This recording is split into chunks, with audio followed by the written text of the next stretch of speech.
Hello everyone and welcome to State of the Realm, your weekly Final Fantasy XIV podcast, until of course Kingdom Hearts 3 week, and then we're going to be gone for a week. Just a little reminder, I don't need to say much, it's patch 4.5 Spoilercast. You already know what that means, so let's just start the show. I'm one of your hosts, Michael, Mr. Happy Pogorum. Of course, joining me is Slyh, aka Slythefox, aka Slyh, aka Greyfox, aka you, my boy Blue, especially today. Slyh, you my boy Blue.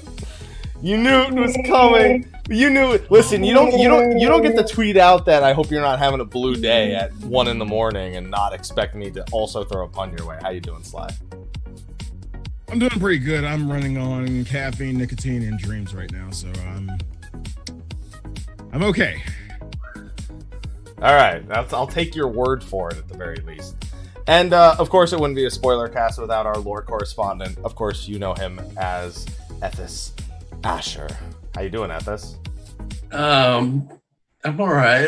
A little under the weather, I understand, yeah? I've been super under the weather. So just apologies in advance, everyone, if I'm like being gross. But no, I'm good. Holy crap. Blue Mage is fun. Yeah, we're not gonna get too much into that in this show. But thank you again with being under the weather, still taking the time to wake up and come to the show. So it's still early in the morning for you. Ethys, you're going to be new to this, but you know I've been talking about it for a while. We have a new setup for the show at the beginning, I think. Our sponsor with Steel Series. In the middle, I want to try to do the Patreon sponsors, but if it doesn't work out, then we do those at the end. We just don't want to front load everything. We don't want to backload everything to the end of the show. So before we get started, thank you to our sponsor, Steel Series, for providing free giveaways every month. They've been a sponsor on my channel for literally years now, and for the past many months, almost a year now, they've been doing free giveaways for State of the Realm. So if you're on the YouTube side of things, go to the description of the video and you'll find a giveaway link there that gets pulled once a month. So try to win free shit because there's no reason not to. Thank you, Steel Series, for sponsoring the show. And we'll be back to thank our Patreon sponsors later in the show as well. All right, gentlemen. Steel Series. Yes. Sly's got on some Steel Series right there. Oh, look at that. Yeah. Don't worry, Ethys. I won't pressure you. You're all the way in Australia. I can't be worried about that. All right. That's like I can't be worried about it. I just can't. All right, gentlemen. Now, before we get into the meat of it, now you weren't here to talk with us the day the patch came out, or like the few days after it came out at this. So without diving too much into story, what were your thoughts on the patch content wise and everything you did? And it's loaded. Okay, so the story of like everything, all inclusive, this has been one of my favorite story patches, like period, since the beginning of ARR. So good. Oh my god. Content wise, so spread out. Yeah. It's one of those. okay. Yeah, exactly. So talking about the content of this patch is going to be a question for like 8 weeks down the road. You know what I mean? When we've actually got all the content. All the content? Yeah, that's fair assessment. But no, it's great. I've got serious blue balls from the MSQ though, and from Ivalice, and from Ivalice, which I was not expecting. Like, yeah, I'm over here like, wait, it's not done. It's not done, is it? Is this tying back into the MSQ? Are we gonna get some kind of sequel? Like, what the fuck? What's happening? And we're gonna be diving into that in a little while, but yeah, no doubt. I kind of agree with you there. Did you do any mahjong? Did you try it out? Sure, yeah. I tried it, yeah. There was like a little tab down the bottom that like had like a recommended tile for me to use, and I was like, all right, okay, what's that one? This one? All right, let's do that one. And then I lost. That shit is a lie. That shit is It's bullshit. It's absolute bullshit. And then I lost, and I didn't even realize that I'd lost until I lost. And I was like, did I win? Everyone was like, no, you lost. I was like, all right, mahjong, ladies and gentlemen. All right. Listen, it's not Blitzball, so I'm happy. That's it. So I've not been in the Gold Saucer for about 6 months, and I probably won't again for another 6 months. Okay, so it's safe to assume that you won't be revisiting Mahjong anytime soon, or probably. Oh, look, I might, but. Oh, okay. All right. Fair. Definitely fair. And now we get to talk about the meat of the situation, the meat of the story. Well, there's we at least got the vegetables and some of it. The meat will be there in the end of March. Excuse me. There's only one meat that we need in this MSQ, and that is the man meat that is Guy's Daddy Valefar. All right, let's the only meat that matters. Let's keep things in order. All right, so we will start with the MSQ. And we need to start. Luckily for you, the Gaius conversation is a very early one because it's one of the first things that takes place. Yes, it is.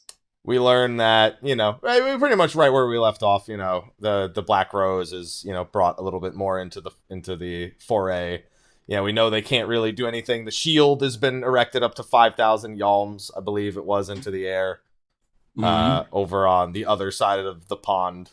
So. It's a gate. It's an energy gate. I'm calling it a wall. It's a gate. The memes demand what does Albert keep telling us about gates? The memes demand I call it a wall. Okay, the memes demand that I call it a wall. Isn't it called Seiryu's Wall anyway? I'm just saying. It's called Seiryu's Wall. It's effectively a gate. We opened it so that Daddy could get through. So it's a gate, right? Why are we putting up all these gates? Why don't we listen to Albert or whoever it is? Like, I'm going around in Alamigo trying to open all the gates because I got this voice inside my head telling me to throw wide all the gates. And fucking Hien over here is erecting a giant fucking energy gate the size of the whole fucking desert. What the hell, man? Like, help me out, bro. Are you serious? A gate is a hole in a wall, as Chad is saying. Throw wide the gates. What did I tell you about gates, bro? I just shut the door. No? Is it just me? Yeah, it's just you. All right, fine. Yeah. But yeah, so we still have our friends are in the same situation, and we're really no closer. Well, Kryle's back in the MSQ, which makes sense considering.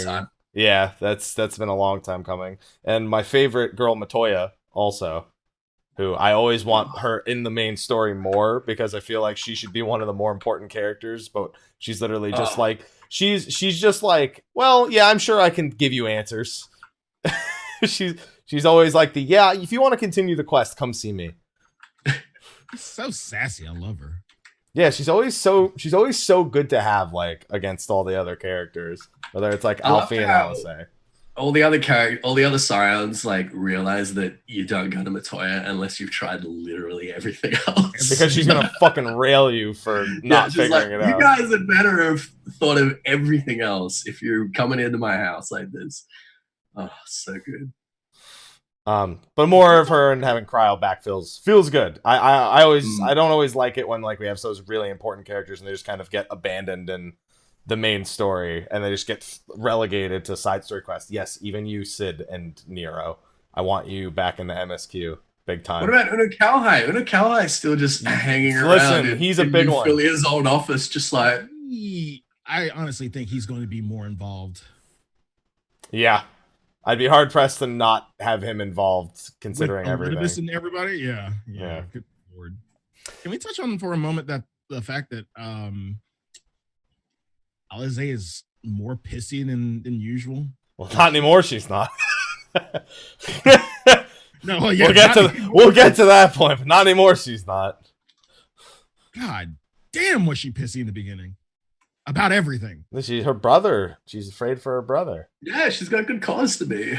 She's anxious. No, there are a lot of spinning plates right now with the Scions. It started out with the rest of the Scions, and then she kind of well, there were, but there aren't. And once again, there aren't anymore. Yeah, I feel like we've dropped all the plates just about at this point. Yeah. The plates had free chicken on them, and now there's no chicken.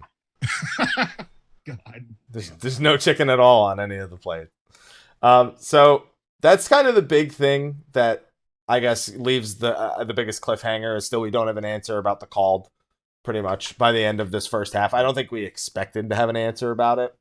But basically, when they erect Seryu's gate/wall, there's a little airship that comes flying by, and I think we all immediately knew, we're like, I know exactly who that's going to be. Mostly because the trailer, we know there's a bunch of scenes out in the burn, so we kind of just have to put 2 and 2 together. And the first meeting between Shadowhunter and the Warrior of Light finally happens. And it didn't happen the way I thought it was gonna. Oh, how did you think it was gonna happen? Echo. Yeah. He comes out with Alphino. He was just gonna say it. No, I didn't think we were just gonna say. I don't ever trust the main character. No. I don't trust characters in RPGs to be smart enough to do things without plot devices. I just don't trust them. But he shows up with Alphino, who we were wondering, hey, shouldn't Alphino be a potential victim of being? Yep. Yeah. Yeah. He's been called too. He's on the list. Now, do you think the game will, in part 2, will touch on like the events of that happening? Because we didn't see it from that, like, the first person's perspective, like with Shadowhunter. No, we like missed a lot of shenanigans that these two have been up to that guys just gave us like a little summary on. I feel like we're getting a little bit ahead of ourselves here, though. No, we're getting to that. I think we're getting to the thing you want us to get there, but we're doing it in sequential order. Okay, all right. I think I know because you've already said it, so I think I know what you want me to say, what you want everyone to say. Okay, all right. Okay. Yeah. He shows up with Alfie. I mean, the big thing is, one of the biggest theories is that voice is Alphino. Like, obviously, there's still the time traveling, or, the time hopping, time sequence break, whatever theory that's out there, and that the voice could be Alphino instead of Ardbert, or could just be some other voice. I wonder if Alphino being called away changes those theories at all, because it'd be kind of weird to have him call himself, I suppose, even if it is from another timeline, as some people may theorize. Also, everyone who was called was in the trust system reveal at FanFest. Worth mentioning that. Have we confirmed that they're hearing the same message? Yeah. I think with Alisei, and at least with just Alisei and the Warrior of Light's interactions, I think just we're getting the clearest voice at this point. I think it was kind of weird that we didn't mention anything about the voice to Matoya. We weren't Matoya is saying something about gates and telling us to throw open some kind of gates. Yeah, we're just their souls left their body and we don't know what the fuck's going on, so can you help us with that? It's no, he couldn't possibly have mentioned anything else. Warrior of Light, Alisei, nothing, nobody. Unfortunate.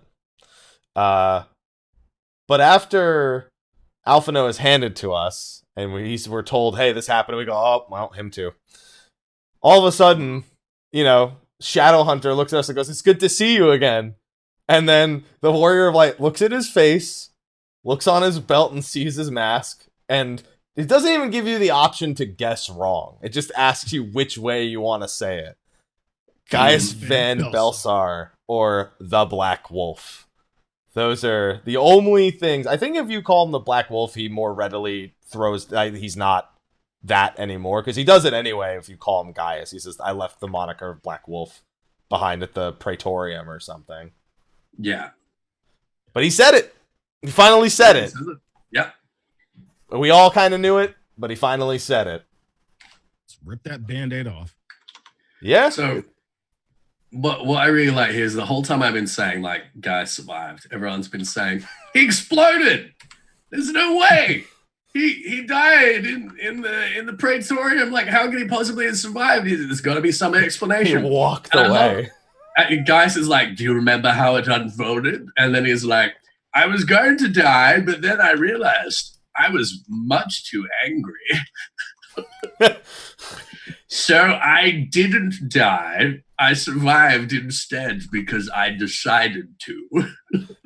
I decided not to die, so I didn't.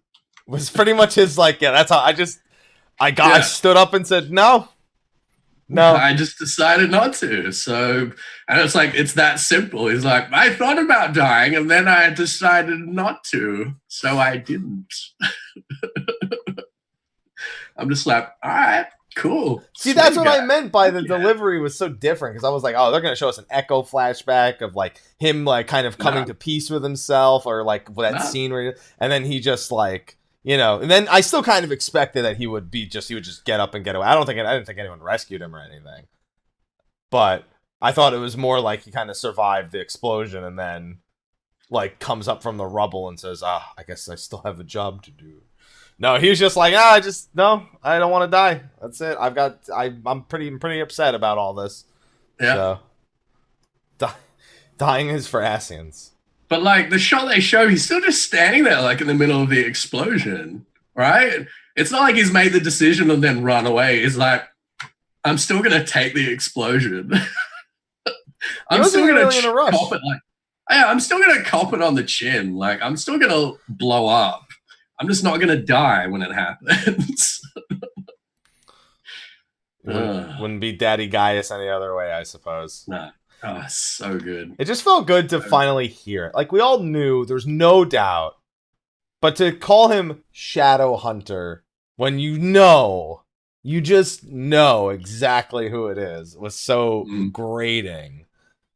And chalking up for Hat Jesus, I did say they would reveal it in part 1, that it was Gaius. They would not wait till part 2 for that, because it would have been stupid. I am a little bit frustrated by how casually he like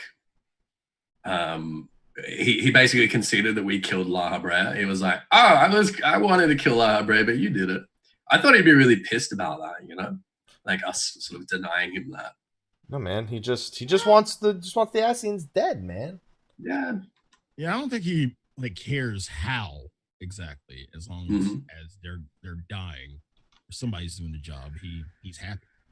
I mean, he's already got 2 of the overlords, so like he's pretty much like on even score with us. Because I mean, Thornton pinched 1 of our kills, so we've only killed like 2 of the overlords.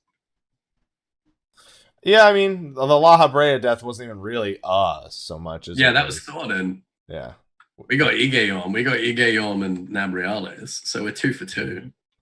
I really like every time that Solace brings up Nabriales being a fucking idiot.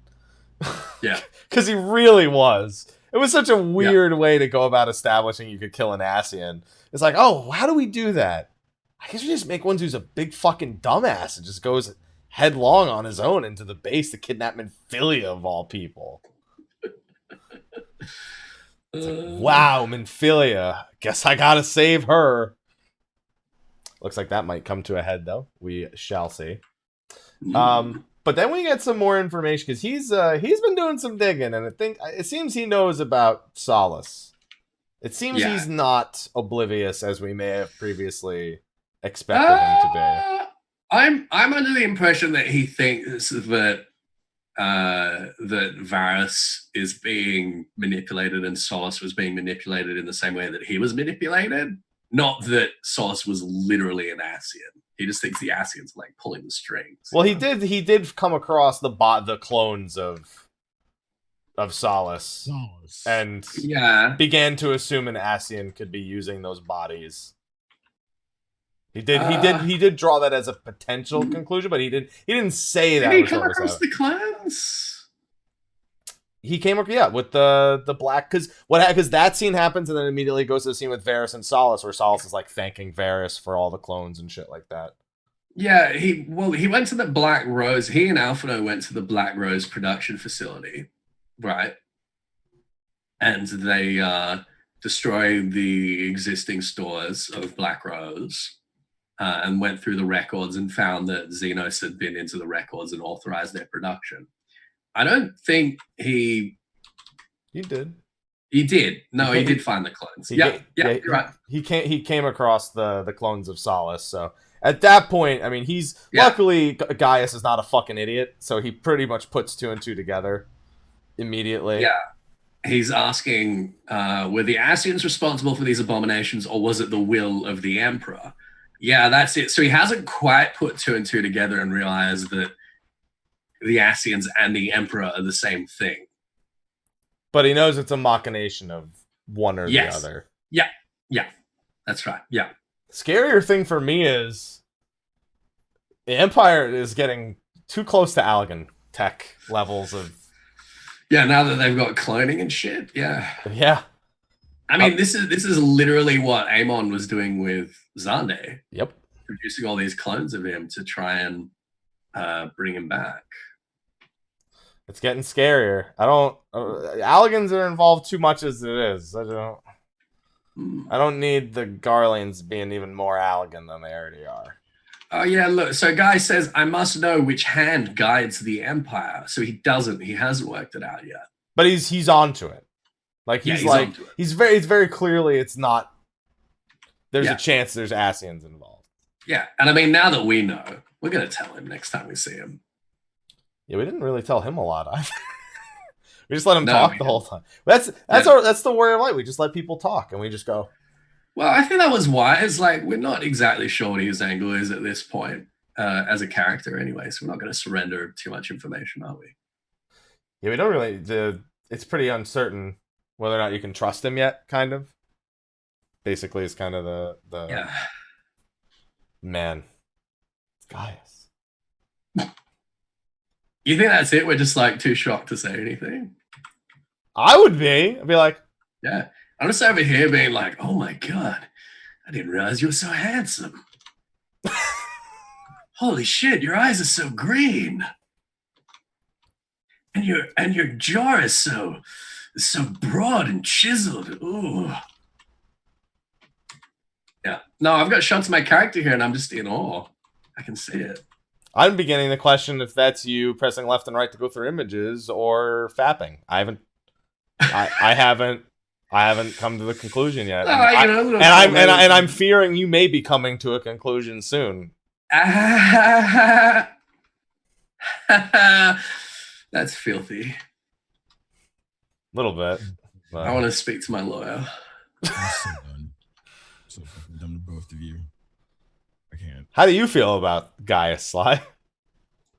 How do you feel about his return? Much needed. My biggest, like, not concern, what I really want to happen, I just want to see the conversation between Gaius and Varys. I want there to be some kind of understanding of what's going on, why things are going on. And I'm kind of getting ahead of myself because we haven't even talked about the whole Varys conversation and what we think is going on there. But it kind of ties into why I really want to see Gaius and Varys together and the possibilities. See, I'm more interested in seeing Gaius and Solis together because Gaius was like Solis's basically his adopted child. Right. Like, and Gaius is so proud of that and so proud of Solis. And Gaius's idea is that like Solis created the Empire and then it went to shit because of the Ascians. Like he hasn't put two and two together that his hero and his mentor was a fucking Ascian. So that's what I want to see. I want to see how that plays out. The reason I want to see this play out the way it hopefully will is because they pretty much share the same interest, even though they're going about it differently. And again, you think Gaius and Varys share the same interests? The Empire, the well-being of the Empire. I do think that's the still well-being of the Empire and the disdain for Ascians. I don't know if Varys really cares about the well-being of the Empire. He thinks that the Empire can't achieve peace. He thinks the Empire's means to an end. He still likes it. He still thinks it's pretty cool. He still thinks it's pretty important. He still feels this like duty to it. He said duty. Yes. But he's just tired of being dicked around by Ascians right now. Yeah, he wants his vision. He's in the same position as Gaius was in. So they share some interest. And I want to see if they kind of meet in the middle with that. Because they I feel like both of them are are at extremes when it comes to dealing with Ascians. One, the more direct method with Gaius, and I feel like Varys is a little bit more manipulative. He's playing the long game. Yeah, Varys just thinks that we can't defeat the Ascians until we're united, and he believes this bullshit. Ooh, I think there's more to it. Yeah, I'm real curious about this because after we get the Gaius scene, he explains Alisei doesn't really trust him. We basically cover everything on the east so he can start preparing for the west. We get sent to a little cutaway scene between Varys and Solis, and he's still very reluctant about pretty much doing anything Solis wants, but he's kind of doing it anyway. He's just kind of going along with things, but he still confronts Solis, and he's as entertaining and as much of an asshole on screen as he was the last time. Solis. Yeah, I think Varys is kind of an idiot not to realize that the War of Succession was deliberate. Yeah. Yeah.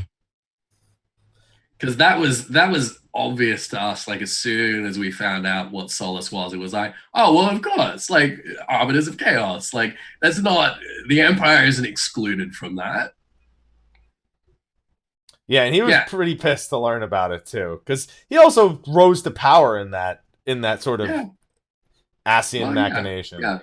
But I mean, Solis says, how can you be surprised? Throwing the world into disarray was the very purpose for which this nation was carefully constructed. It's like, no shit. He's like, what? Yeah. You mean to tell me that was according to plan? Solis is like, come on, man. Really? Serious, dude? I thought you were smarter than that, man. Come on. Anyone else would have figured it out by now. So the most important part of this scene, which I think is going to be something that pays into our transition into 5.0. So the lines, okay. So they're talking about Black Rose because they're in the Black Rose production facility here. And Solis says, now that I think on it, Black Rose may well possess the perfect aspects. Slowly but surely, the deluge of light has worked upon the ether here in the source, and the gas should be most susceptible to its influence. What does that mean? He seems to think that either the thinning of the ether will make it easier for the gas to spread, or the gas will somehow make the ether grow even thinner. Yeah. It's hard to tell which way that's really trying to go, but he's very carefully acknowledging this ether thinning, which does come to a head. We do see it in Matoya's cave a while back, where she can't even get her brooms to work occasionally. Yeah. They keep going on they keep shorting out because there's not enough ether to maintain the spell. Yeah. But it seems that as a result of the thing of the ether, the gas is going to be far more destructive and widespread than it's supposed to be. And he seems to like that idea. Chaos. Arbiters of Chaos. Yeah. Is that his wrestling tag team name? Yes. His tag team partner is Emmett. His tag team partner is Emmett Selk, who is himself, from what I would probably presume after Gaius brought the name up.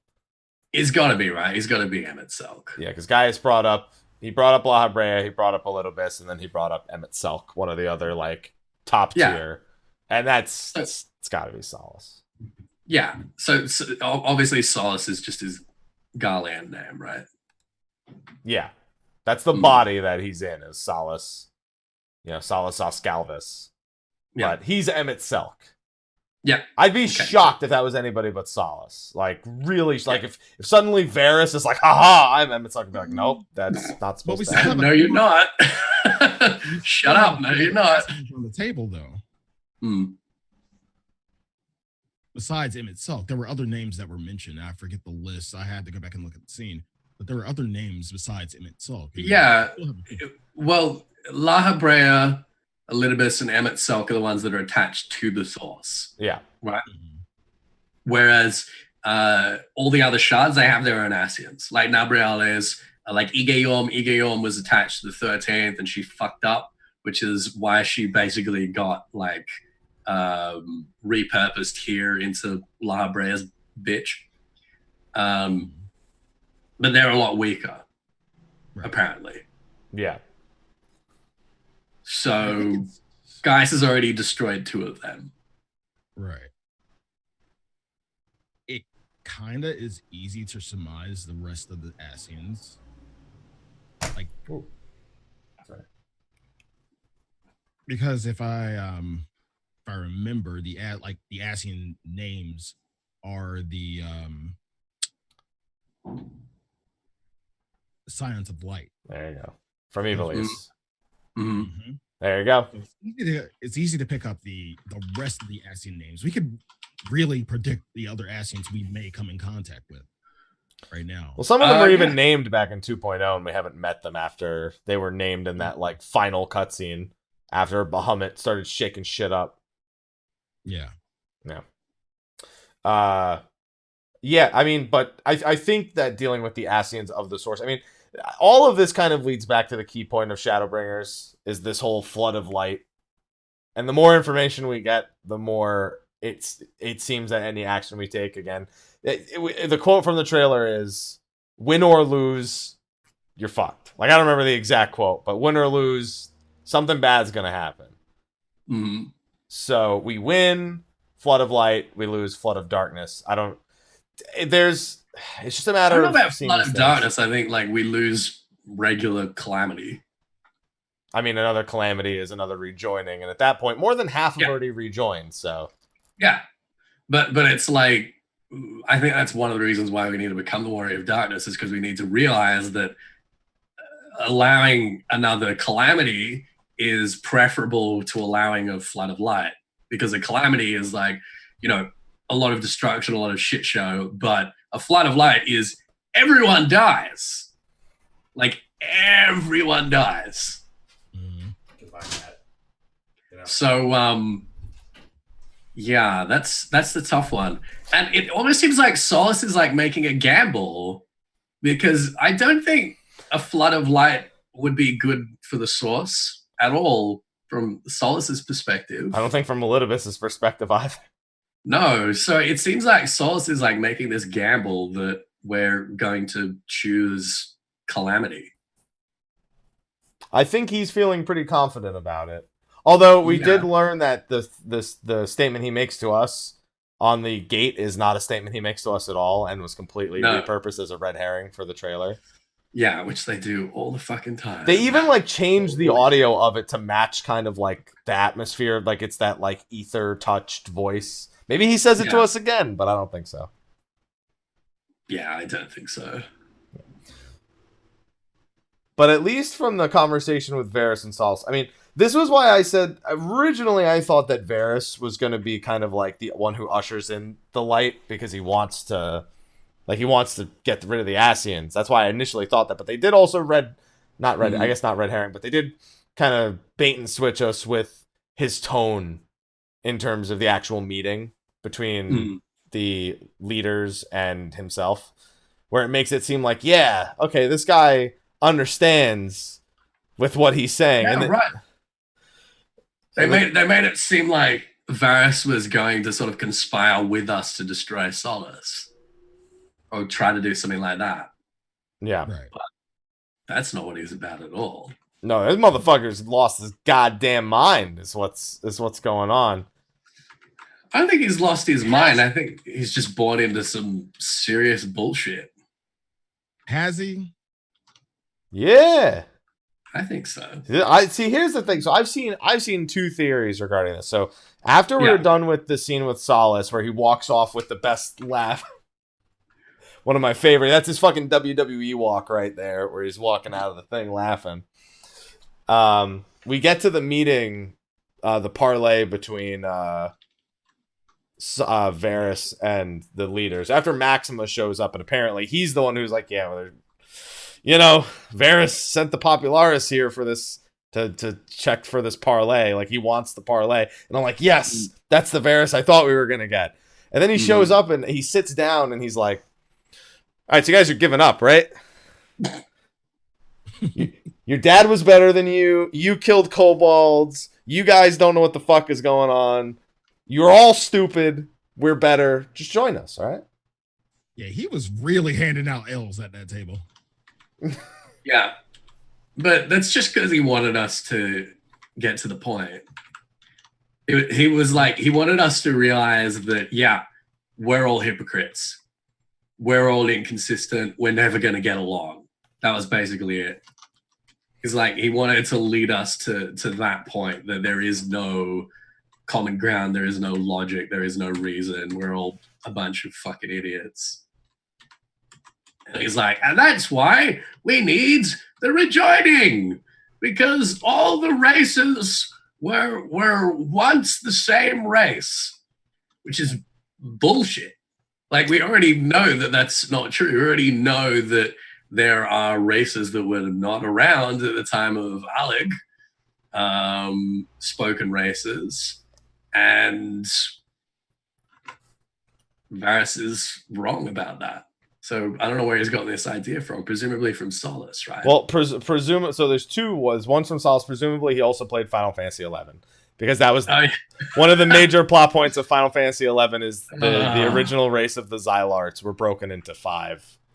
And those are the enlightened races, and they all come with their flaws, and that's where the archangels come in. We have arrogance and apathy, I love how hard he's projecting. He's like, yeah, well, Garlands can't use ether, but like, you guys have all got problems too, and that's why he needs the rejoining because he's butthurt that Garlands can't use ether. Varys has been watching InfoWars. I saw that in the chat. Oh god. That makes me laugh. Okay. Oh no. That really makes me laugh. Okay. So yeah, we go through this entire first half of talking to him, and then we come back and we're just like, all right, let's figure this shit out. Nanamo becomes an actual leader for the first time in fucking 5 years. What do you mean for the first time? Nanamo's a boss, dude. Nanamo is a fucking whiny bitch. All right, all she does is be like, "Robon, fix my problems. I don't know what to do. Okay, I'm gonna die for a patch and come back, and it's not gonna make any fucking sense." All right. Wow. And then I'm gonna have all these naive ideologies that the most hated enemies in my own fucking government are gonna have to solve for me, and I'm gonna have to make do with all that. Oh god. Okay. All right. She's going through a change within her nation. Like, she's gone from... I wish we'd get back on that plot point, for fuck's sake, because it's one that's been so lightly... Democracy. It's been like so lightly, like they set it up to be like this huge thing, and then it disappears. It's like, all right, that'll happen eventually. She's like eliminated almost all political dissension within Uldar, and is leading them towards democratization. Yeah, she better fucking hurry up. Yeah, well, yeah, she's raced against a flood of light now. Yeah, well. So moving away from Nanamo, I was just so surprised that Varys was like, yeah, the Galamond's Asians. Yeah, he just... I was not expecting that. Yeah, everyone already knew it, and then once Nanamo asked the question, he's like, now you're asking the right questions, and he just threw that information at them. Yeah. This is where it became kind of clear that while he didn't necessarily want to, like, meet to fix kind of, obviously they didn't want to, actually fight on the battlefield there, but really wasn't the point of his meeting. The point of his meeting was like, we got to beat these. Listen, if once I leave this tent, they'll fucking hear me. So can we, fucking fix this shit? Yeah, he wanted to demonstrate that we had the same enemies in the Asians, but he also wanted to demonstrate, again, the whole point of the first half of the meeting was to demonstrate that we are never going to get along. And that the only way for us to get along is if we're the same race. And the only way for that to happen is if we play along with the Asians to the point where we've completed the rejoining, and then we can unite and kick their ass. Yeah, I don't think he understands how that works. I don't think he understands that at that point, like, Zodiark's going to be back. Like, what are we going to do at that point? For Varys to be so well read on everyone, have dirt on everybody. Yeah. And not know what's going on in his camp. I find that to be a little bit, too good to be true. Well, it's just his hubris. He thinks he knows what's going on. I have a feeling he knows a little bit more. Like he's close to the situation in Solace / him itself. Yeah. Close to the situation, and I'm pretty sure that Solace has made no bones about his plans whatsoever. Like he's pretty much laid his cards on the table. There's nothing. Why would he have any reason to hide anything from Varys? Mm-hmm. What would that do for his benefit? Right. It's better off just being like, yeah, I'm better than you. Yeah, and he knows this. And like he's pretty much made a kind of lose situation for not only Varys, but like everyone. Mm-hmm. And he doesn't have to hide. He doesn't have to, scheme, even though he is kind of scheming. Mm-hmm. So why would Varys, what I'm asking is, why would Varys openly suggest something that in his right mind, he knows like the nations aren't going to agree with it. He knows one that he knew they didn't know why they were fighting the war to begin. Mm-hmm. And he even says, now you're asking the right question. Yeah. Why are we fighting this war? Yeah. So he's given us a united sense of purpose, which plays into what he wants, which is this escalation of the conflict in order to bring about calamity. I think we're all getting debated. Yeah, I've seen a lot of people suggest that he's kind of just saying these things because he almost wants the Ascians to believe he's playing along to that degree. Like, because the Ascians want they want that. Yeah. Right. And I really don't think he also wants that. I think it's a lot. I've seen a lot of people say that it feels like he's got a plan with that, and it's literally not what he's saying. See, I think it's kind of the other way around, that when he's around Solace, he's acting like he's not really sure what he wants to do, and that he's just been like led by Solace, and he's trying to work out like a way around him. Whereas now that he's away from Solace, he seems like very clear vision, and he's like, oh yeah, no, I'm playing along so that I can destroy them once we're done with the rejoining. I don't think he wants Solace to know that. He wants Solace to think that he doesn't have a plan and that he's just going along with the punches. And then he invites our ass to the table, knowing damn well that ain't going to go the way. That's the thing. I don't think he ever expected anyone at that table to go, yeah. No, he didn't. I think that what he expected was us to come away from the table being like, yo, fuck yeah, we're going to war. Let's fucking get him. Ascian loving motherfuckers. I think that was his plan. Again, because us going into open conflict and us escalating this war and us being like this united front that can stand against Garlemald will make it easier and easier to bring about calamity. Which seems to be we're on a crash course for no matter what. Yeah. Small side question then. Totally unrelated or related issue. Are Anya and Julia under service of Solace or Varys? That's an interesting question. Well, I mean, Koji was asked about this at FanFest because they're like the guards that were standing in the palace when they were having this original conversation with Solace. And they were like, so they asked him, like, what's their deal? He's like, oh, they were just like really like heavily vetted. So they're Varys's. They're just like really well trained. Yeah, they're well trained. Yeah, sure. Yeah. Here's a really interesting one for you though. They are where is it? They're actually related to another NPC. Where is he? Damn it. They've got the same last name as one of the Garlean NPCs from the Beast Tribe quests from the United Beast Tribe quests. From the Heavensward ones. Yeah, and I thought I had a screenshot, but I don't. But I'm kind of wondering if that's going to lead anywhere. From the Vanu? Well, from all the Heavensward ones. The Allied from quests. the Allied one. Yeah. Oh, okay. I'm trying to find the screenshot I had, and I can't find it. But yeah, that's right. Soranus was the name. Dude, after the beating they got, changed the name to Sore Anus. Shut the fuck up. You fucking kidding me? Get out of here with that shit. That was an easy one. I mean, it does literally say Sore Anus. It does, just minus the E. Yeah. And they are Centurions. Quo is the Centurion rank. So they're one underneath SAS, which is Livia and Rattan. Yeah. I guess it's just I don't know. I don't actually think that those are Varys. Like Varys has much control over those two.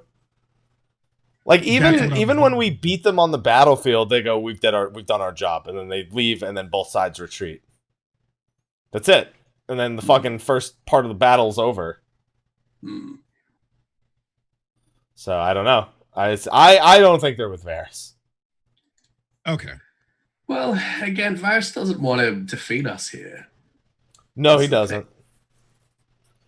Elitazino sure wants to cause some fucking trouble, though. Man, I was so salty that we didn't get that. I mean, I'm kind of at two minds about this. So I know we're jumping ahead a little bit, but hey, we do the dungeon. We all know what happens there. It's a pretty epic dungeon. We're expecting to have some Elitazinos confrontation for the final boss, and we don't. We fight these twins instead. And they retreat. But like that Elitazinos fight, that's definitely on Gimlet. So we got this stalemate in Gimlet until part 2. Right. And that is so frustrating. I want to remind you, both fan fests will have come and gone by the time we get to that, because the next part 2 is until the late March. The next fan fest is February 2nd and 3rd, and the Japanese one is March 22nd and 23rd. Yeah. So, I mean, we want to get part 2 of the trailer, but it seems kind of difficult that we're going to get part 2 of the trailer because we haven't learned anything new. Like we don't really have any more ammunition to sort of work out what Shadowbringers is going to be all about than we did in 4.4. I'm telling you, man, we're going to become the Shadowbringer, and Shadowhunter's going to fucking come try to take us down, and we're going to be at odds with Gaius again. I'm telling you, man. That's the theory, and I'm sticking to it.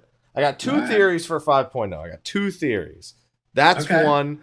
The other one is that Blue Mage will be 60 in 5.1, which they've kind of already told us. 70 in 5.3, and Beastmaster in 5.5. Those are my 2 Shadowbringer theories right now. I just say we get Arithmetician. Stop it. No. We are not getting Arithmetician. I think Evilly's kind of made a little bit of a hint at it. I'm just saying. Listen, Mister. Listen. I knew as soon as your motherfucking ass saw the end of that shit, you were gonna go full persona on me. So I don't. We'll get to that eventually. But yeah, I mean, we get that meeting. We do the Gimlet Dark Dungeon, and then Alice A gets called. Now everyone's gone, pretty much, other than like our few remaining Echo gifted individuals. Right.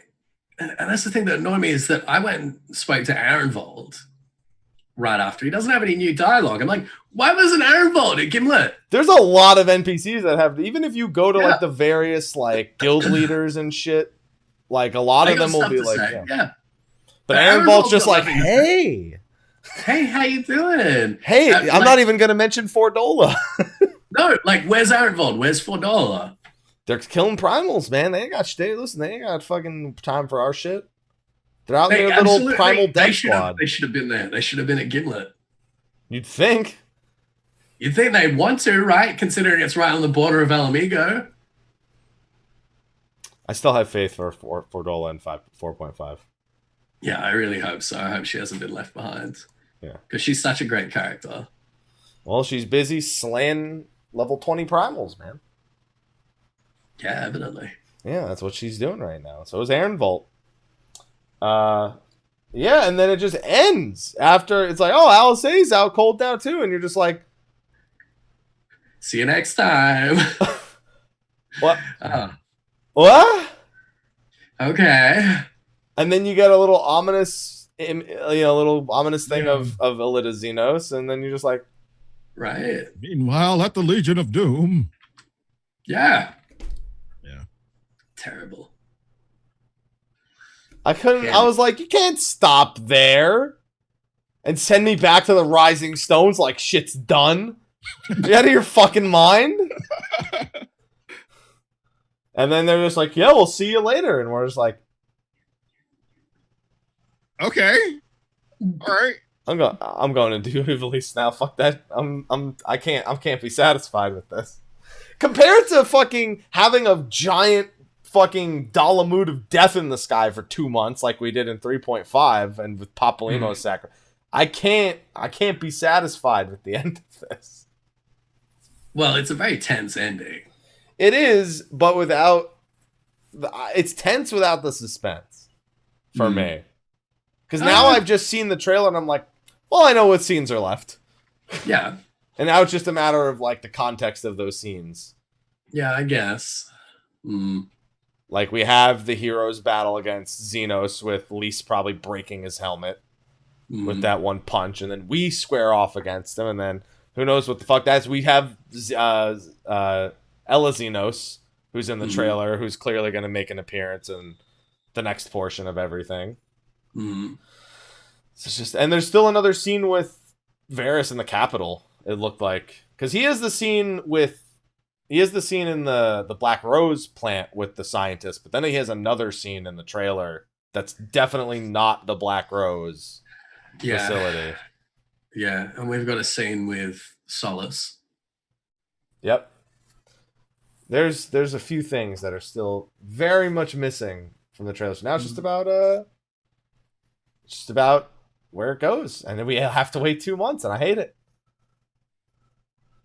Frustrating. You couldn't have made this February and Hydados March. You couldn't have done it the other way around. You can't just shift that around, please. So overall, MSQ, a lot of really important moments, but at the end, just man. It's not like it fell flat. It's not that it fell flat. It just didn't. It just never. It didn't fall anywhere. It stopped right before it reached a cliff, and it's like, I'll jump in 2 months. I'll do it. What did Faro say? It's like we're in free fall right now. It's not even like we're in free fall though. It's like someone standing at the top of the cliff in a fucking, and then they brought like sunscreen and an umbrella, and they're just ready to sunbathe at the top of the cliff when their fucking lawn chair. They're just like, all right. They crack open a beer, slather that shit on, and be like, all right, see you in 2 months. They're looking at the cliff like, man, that's gonna be real cool when we get to that, huh? Yeah, I think it is a little bit more like that. It was tough, man. It's a good thing that Ivalice was so good, but we don't want to jump into Ivalice just yet, because I think we can burn through the 4 lords relatively quickly. All right, okay. I don't think we really have to have too much of a discussion about the 4 lords. I think it's pretty straightforward. Yeah, it is very straightforward. Yeah. But before we do that, want to take this time in the middle of the show to thank our Patreon sponsors, since we got a good segue instead of waiting till the end of the show like I did last week. So you heard me mention Steel Series at the beginning of the show for our sponsors, but the people who watch the show also sponsor the show every week. They've been doing so since #demonetized became a big thing on YouTube last year. So we want to take this time in the middle of the show to thank our patrons over on Patreon. We, of course, have our patrons of light, Khuja Cross on Jenova and Kurenai Oni, who have been massive supporters and members of the community we've been very much familiar with. They always provide screenshots too. Khuja being the professional, photographer of the bunch. He's always got something good for us. He's even got the wide shots now. Like they're like, there's these like the blank spots on the top and the bottom. And then I still have the image from last time of Kurenai of him deciding, you know what? Fuck this party finder. We're wiping. I'm taking a bath. I loved this image, so I just kept it from the last one, because they're all dead, but he's having a good time. So our patrons of light sure know how to protect the realm and party at the same time. So thank you to our patrons of light. We of course have our. I'm so glad Pharos isn't here this week for this part, because we have the rest of our patrons, and Pharos is the living hype man who is an influence on Slyh, and it scares me every time. We have our other patrons as well, of course, a bunch of other supporters. We have our standard State of the Realm sponsors: Narek Vizlav of the Fist of Ralgar, Chris Izuki, Crazy Demeter of Midgard, Raijin Ventinus from Cactar, Carol, Ray, Senchi, Shadowlink on Tomberry, Dom Asukawake from Jenova server, Limilla Nelhah of Midgard Summer, Serren the Fennel family, Janhyua Yotsuyu, Kifca and the Great Eagles on Exodus, Aoshi from Kujata, Skia Symphonia from Ragnarok, Rylanator Westaus The Purple Warrior, Eadric Redsteele on Exodus, Lexxie Valentine, Mantaru the Rivivus FC from Zodiark, Sour Cream and Chives from Jenova, Rynoet Chikara, Goetia, Valefar from Siren, Phoenix Down FC on Goblin, and Serren from Zodiark. And then we have our elite sponsors as well: Zeravire on Coworl, Alchemy, Shinka, Casual Heroes FC on Midgard Summer, Tatach on Hyperion, Kane Izuki from Jenova, U-Star on Coworl, Sathal, Serra Frost from Behemoth, Holy Tabasco, Crass 015, Shiny FC on Ultras, Kagazuma, Agnes Fairground from Excalibur, Valestro Fanfret, Not Cords from Excalibur, Krobos Moonsguard, Private Mikey, Nani Kirasami, Rudy Rudiger, Kill Hackman, Roll Jr., and Killtastic Jones. There you go. Thank you to our. Wow. Thank you so much. Wow. Wow. Wow, thanks. The sponsorship. And now that we've got the new format placement and reached the end of the show, it's just sign-offs. It'll be wonderful. Beautiful. I love it. So thank you to everyone. Outstanding. And of course, thank you to Steel Series again. So with that, Forlords, I feel like we can take this out in 10, 15 minutes, because I don't think there's any room for discussion or cliffhangers or anything. No. Seiryu shows up. Yeah. He likes the idea of his Eramatama. We tell him, you're fucking dumb. He goes, yeah. Mm-hmm. Then we face Koryu in a cutscene. And that's it. See you later. Yep. Nice. Damn, you left so much behind. What did y'all think of Seiryu's backstory in comparison to the other lords? I feel like leaving the thirsty one for the fourth would have been better. Leaving Suzaku for last with this like odd romantic interest in Tenzin would have been more interesting than the guy, or than the Auspice who was like, the only one to ever beat me was him. I never got my rematch. Yeah. That's pretty much what it was. He just wanted a rematch against Tenzin above all else, and we were, I guess, his substitute in this case, while also serving a purpose in regards to, you know, making sure everyone was all set. It was weird to me as we beat Seiryu, and then we just immediately went to Koryu. When we beat Byakuo, he was like, all right, I need to chill because I'm going to need my strength back. And Seiryu was like, all right, no, I'm good. Let's just go. Yeah, Fuck let's do it. Let's go. Seiryu was supposed to be the more powerful of the Yeah, he's been training for like 1,000 years. Yeah, he's been training. Just been working out. Yeah, he just wraps his tail around a 12-pound dumbbell and just does fucking lifts. Yeah. Apparently. That's it. And I love the idea of Seiryu being like this misunderstood kami. Yeah, I like it too. And he they sent him sacrifices, and he's like, yeah, I just took them to a far off land. I'm like, where the fuck did you take them? Like, where are all these sacrifices? What happened to them? Are they alive? I mean, you didn't. He said he sends them away. But you'd think that they had lives and they just go back to where they were. No. They're just like, oh, you mean I don't have to deal with those fuckers anymore? All right, sweet. New life. Here we come, baby. I think it's interesting how it's like an inversion of the story of St. George, right? Is that there's a dragon that people are having to like sacrifice maidens to keep it, you know, satiated, and then the hero comes along and kills it. It's like a complete opposite. He's like, no, I didn't kill any of the maidens. I just put them somewhere else. And then the hero comes and he's like, well, I had to kill the hero, so you know. They want me to kill the hero, so I'll kill the hero. That's what they think of me, so I'm gonna do that, you know? It keeps me relevant, you know? Yeah. Yeah, he was a ball of weirdness, Seiryu. I did like the way they decided. I did like how they tackled the fact that he's a snake and not a traditional dragon, which was a common discussion point about Seiryu leading up to this. Yeah. and how, yeah, I mean, that's what the story you just got, where the stories became that he was a vicious dragon as opposed to anything else. Although he's definitely a serpent, which dragons can be serpents. You know, we've seen variants of which that they can be. And then you get to Koryu anyway, and then, you know. Yeah, that was, What's up with that?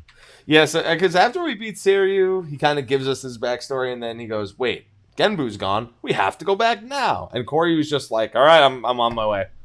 That's it. But deal with it now, because I'm coming." And we see a giant Kirin model, like the mount. And I look at that and I go, "Okay, that makes perfect sense." But why? But I still wasn't expecting it. So like Kirin, Koryu, similar, like, you know, same legend, different name, same legend kind of thing. Yeah.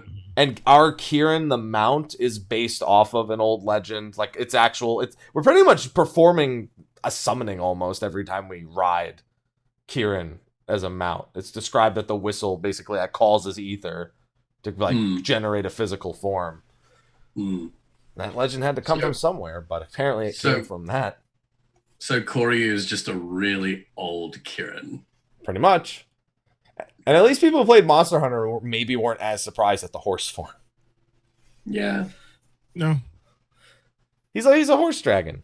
He's a big old horse dragon. Yeah. I wasn't really surprised by him being a giant horse dragon. I still was surprised. I was just like, no, they're not going to do... Oh, they did that. They sure did. Oh. Okay. Giant laser horse.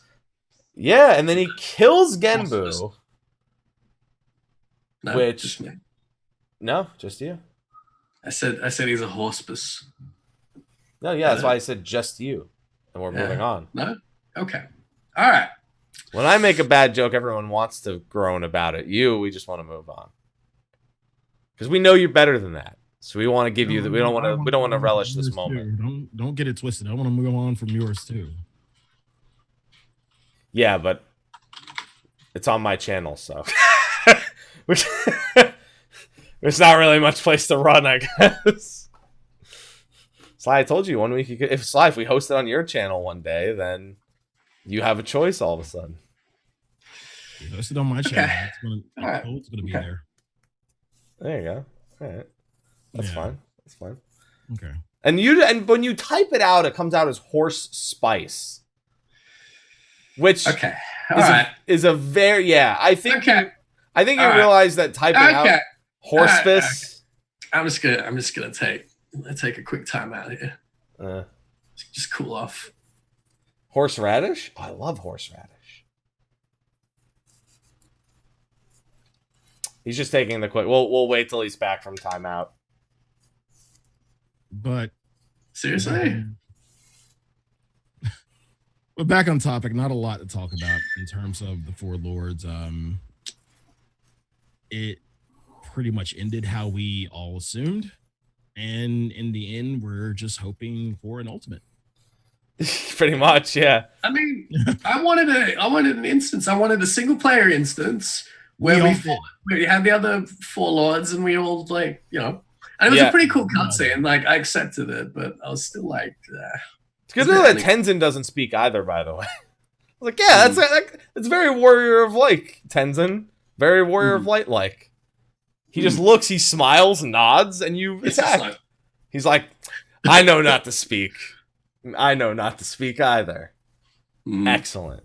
He had his Warrior of Light nod on fucking fleek. But then we come to the only weird part, and it's Soroban giving up his life to resummon Genbu, whose soul is then too weak to inhabit the body forever. So Soroban is technically now the auspice Genbu, but still needs to undergo training, and Genbu's soul will stick around for 500 years. So he's like not dead within a relative lifespan, pretty much. So I'm like, so all of you are alive is what I'm getting. Because you're never going to be dead, so I'll never have to worry about having that emotion. As sad as it was when it happened, Soroban. I shed a tear for you, Soroban. And then you were alive and he was alive. And you were fighting like two heads on the same body. Yeah, right. Even Tataru's like, we should leave. I'm like, that's the smartest thing you've ever said, Totoro. Yeah. And she got all that fat loot that Alphino's going to spend when he wakes up. Yeah, that was kind of weird as well. I was like, really? Too soon. You actually gave her the fat loot? Yeah. I was like, where did you get all this again? Do like people bring this shit to the volcano and you just fucking stockpile it? You know, it was probably Tenzin's. It was probably just the shit that Tenzin had in his inventory.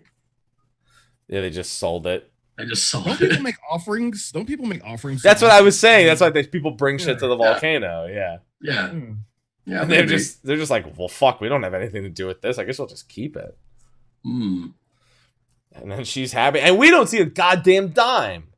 Motherfucker. Yeah, which led into my question when we did Ivalice, and we come ask for help on behalf of Fran. And they're like, yeah, we can't help. We can't help you. I'm like, y'all just got a fucking fat stack. Why the fuck you just throw it out a dime or something? Like something. Nah, we can't help you. I'm sorry. There's other parts of Ivalice that I found pretty hilarious after doing MSQ and Serio. Warlords. Yeah. So let's start diving into that. So Ivalice, I think we could say was the MSQ of this patch in a sense. Agreed. Yeah, I think that's fair. And oh boy, do I want Matsuno around more? Much. Oh yeah.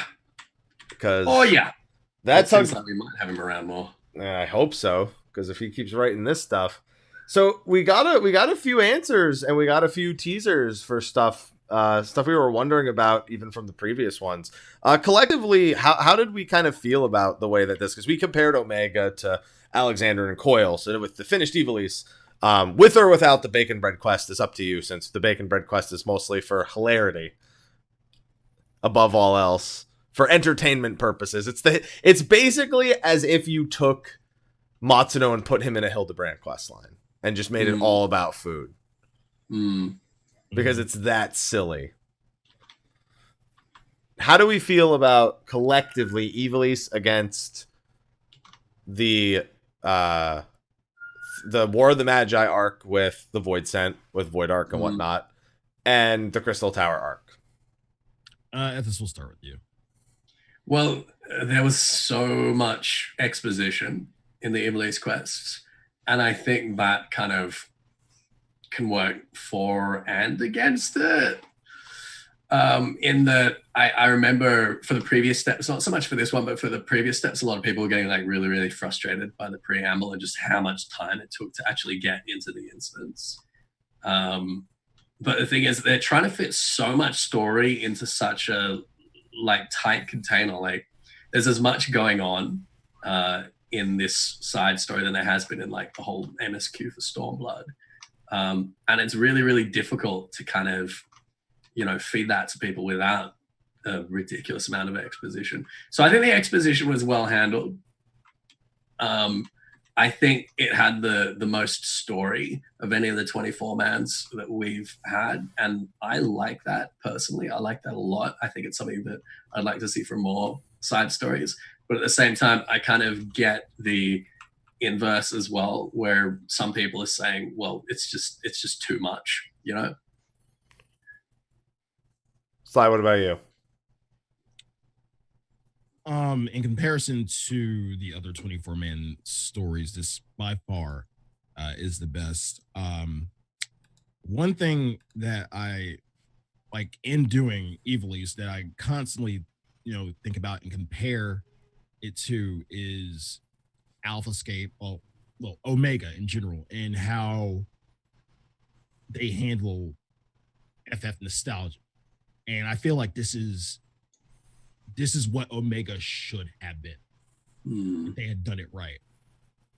And as far as the exposition, I'm not opposed to it.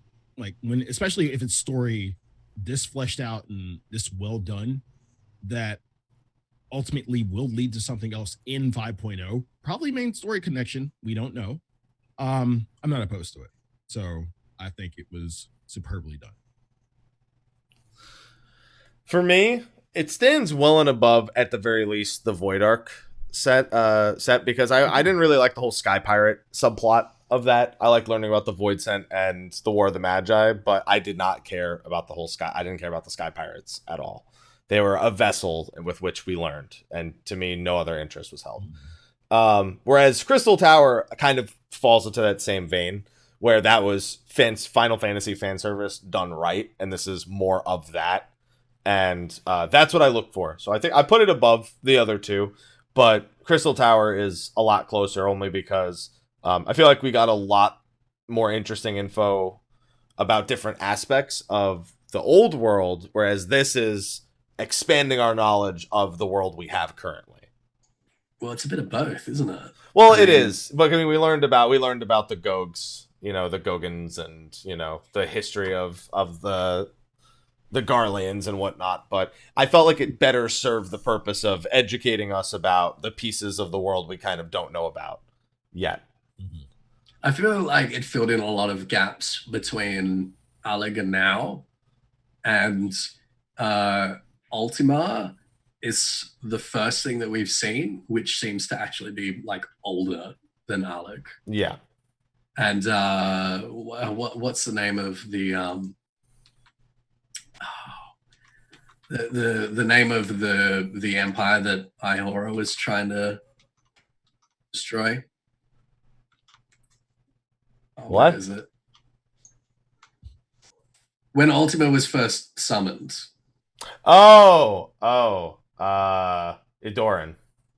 Yeah, the Edoran. Yeah, that seems like that predates Alleg. Yeah, I mean it has to, just with what we learned about Ultima, and there's which is crazy. There's context clues to back that up too, on top of just the characters theorize it, but there's context to back it up within the raid itself. Yeah. But this, I was a fan of the exposition dump. I'm generally someone who I wouldn't sit down and read a book, but something like this is more up my alley. I don't mind reading a bunch of text as long as it's serving a purpose to better my understanding of something I'm already invested in. It's kind of like, think of it like you really like this one like artist or comedian or something, and one day you just go to their wiki page. You just learn a bunch of shit that's like completely irrelevant knowledge. That's not like it's something you'll only ever use in this bubble of information, but it's so relevant to you that it's like interesting. This will never serve me as knowledge anywhere else in my life, but in this microcosm of Final Fantasy XIV, I was heavily invested. And thus my interest in reading through all of that plot, as long as it took to get to the 24-man, was well worth it, I felt. And with that, we have to kind of take piece by piece what exactly we fucking found out. Because we learned a lot. We established some rules of Ivalice that now exist in Eorzea as well. We learned about a civilization presumably older than Alleg. And we set ourselves up for a mystery scenario in 5.x. Yeah, there's a lot of shit. Where do you want to start? Because I honestly don't know where to start. It is a lot. I think maybe we hit the broadest point of kind of looking at the evolution aspects. Because obviously, I think the part people talk about most is Fran. Okay. And her being our first look at Viera. Viera as a whole. The Viera lore, the Bonga lore, the lore of Vagrant story and tactics and 12 and how it all fits in. And I think we got a few more pieces of all that. We got to understand stuff that's current, recent, even looking into the post-credit scene there.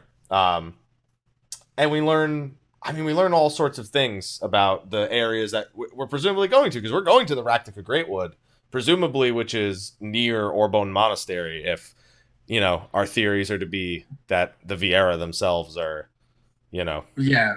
Well, Fran said the Viera are from the Golmo jungle and like other places. So I think the Raktika Greatwood is going to be one of those other places. Maybe it's on like the western border of the Golmar jungle. Because we know the Numo. We know the Numo also have a large stake in the Rak'tika Greatwood. Yes. Yeah. So the Golmar is like covering the border between Nagsha and Dalmasca.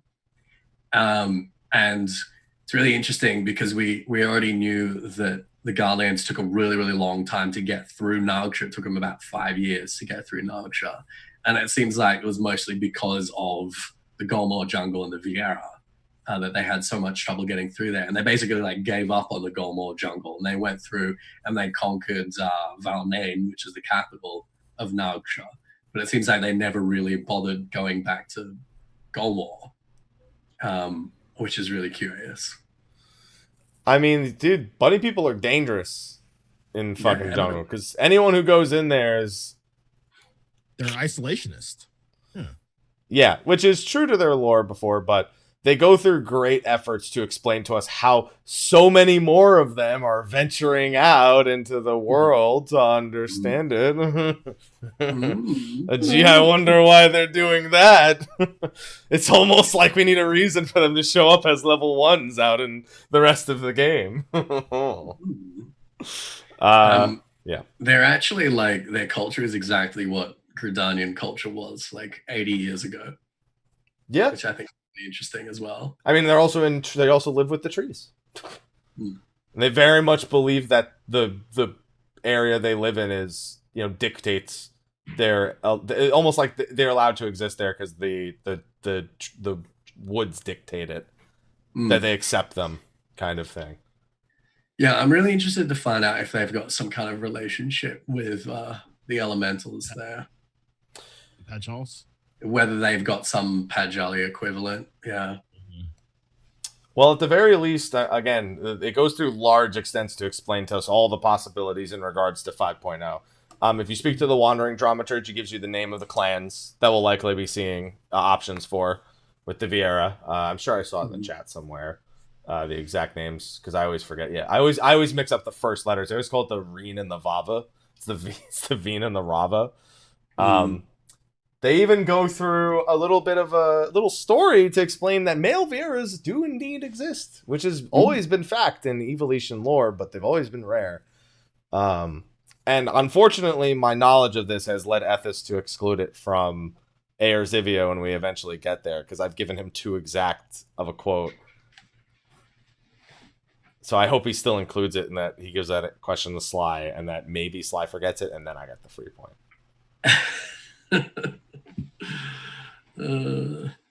But oh dear. Yeah, they go through the extent of saying only 8 out of 10 Viera are born female, and their gender is indistinguishable until the age of 13. 13, yeah. Which is like, and I think Bloggy is the one who says that in the airship. I think it's specifically him. He's like standing right behind Fran.